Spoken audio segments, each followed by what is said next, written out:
Okay, in light of looking at last week's discussion board, I feel like I need to jump in here and point out one more time that we have videos and resources available for the argument paper. So here, when you click on this, you have a really good sample paper. You have the same paper with annotations, and then you have a video explaining the paper and the annotations. I cannot stress this enough that you watch these videos and you look at these resources and compare this paper to your own, okay? Also, of course, I have the PowerPoint video about the actual assignment itself. So please, please, please look over these sources. So last week's discussion, I noted that some people are relying too much on sources and some people are not relying on sources enough. So that's why reading a paper like this and seeing how this person incorporates sources is so important. This week you guys are doing a topic sentence outline, and this is such a good way to see if you are on the right path for your paper. It is sort of like a kick in the tush to get you going if you haven't gotten going already. So I ask you to do an outline, a complete topic sentence outline. So you need your thesis statement first.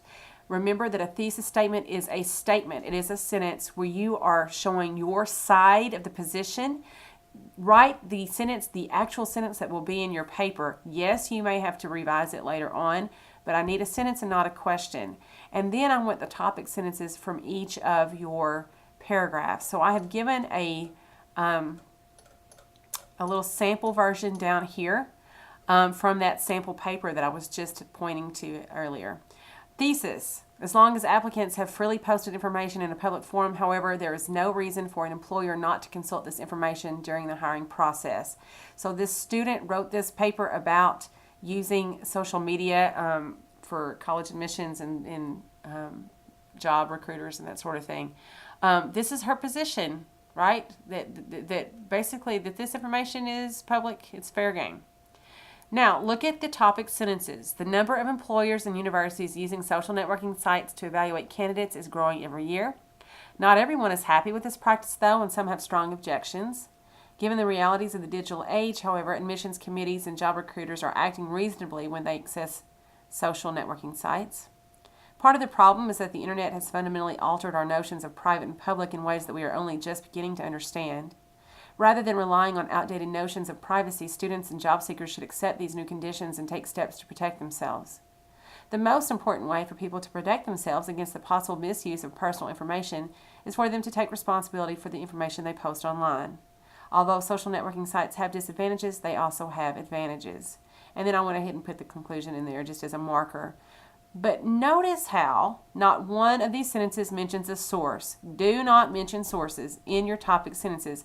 Topic sentences are in your words, and they should be general main ideas of that paragraph. So each of these paragraphs, I know that this paragraph is going to be about the number. I know that this paragraph is going to be about the opposing argument and the refutation of that. So pay attention to how you word topic sentences, and then pay attention to the order. I don't know if you noticed or not, but these just all make sense in the order that they are presented. It's like this is a little paragraph, and we obviously don't have much evidence here, but it makes sense. So your topic sentences should make sense as well. Again, these are still rough draft stages, so it is highly likely that you will eventually switch around in order, or you'll revise a sentence. That's fine, but we have to start somewhere, and so this is where we're starting. I hope this helps explain this week's requirements. Again, please watch the videos and look at any resources that I give you so that you are not confused, so that you completely understand this assignment. Thanks.